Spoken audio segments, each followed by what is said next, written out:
15 months is like 500 years in politics. A million things can change between now and then. Just look at where we were 15 months ago. Literally, the entire world can change. So that's a huge, huge runway. And if they're able to communicate, I think one of the things that we saw coming out of this by-election, and when you look at the polls, the dissatisfaction that Canadians are talking about are issues that matter to them. So having a really clear narrative, not just about what they've done, because they have to do that, they have to talk about, but they also have to talk about, Poilievre has put a big emphasis on the country is broken, and it's broken because of Trudeau.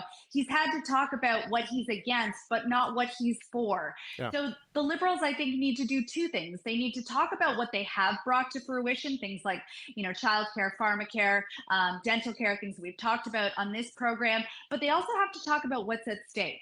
Axe the tax doesn't go away without things being taken away. So Right. they have to turn the channel a bit to have Poilievre respond to what he's been talking about, a broken Canada. What does a fix-it look like for you? And it has to be more than a bunch of fancy slogans. It can't just be axe the tax. He has to be forced to say what he stands for. Okay, quick, Tim and Jordan, because I want to play a clip here. Yeah, no, I'll be as quick as I can, David. Amanda's not wrong on that, but the problem is back again to the Prime Minister. The messenger. You can have the best story in the world, but if your two main messengers right now are so disliked by the Canadian public, they can say, I'm going to give you a bar of gold tomorrow and I'm going to give you another one the next day. It's not going to matter. So they've got to find a way, yes, to get a story, but who's going to tell it? Who's going to tell it and have it accepted? Yeah, and right now their message is mired in the backward looking. Look at all the great stuff we did for you. And combined with what Tim's talking about in terms of a messenger that people have tuned out, it's just falling on deaf ears. Yeah, you got to defend your record,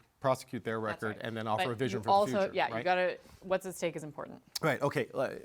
This is an interesting thing. There's a clip I want to play courtesy of my colleague Colin DeMello of Global News, who spoke with Ontario Liberal leader Bonnie Crombie just before Monday's vote about Doug Ford's PC's running ads, framing her as a friend of Justin Trudeau. Listen to what the Ontario Liberal leader had to say.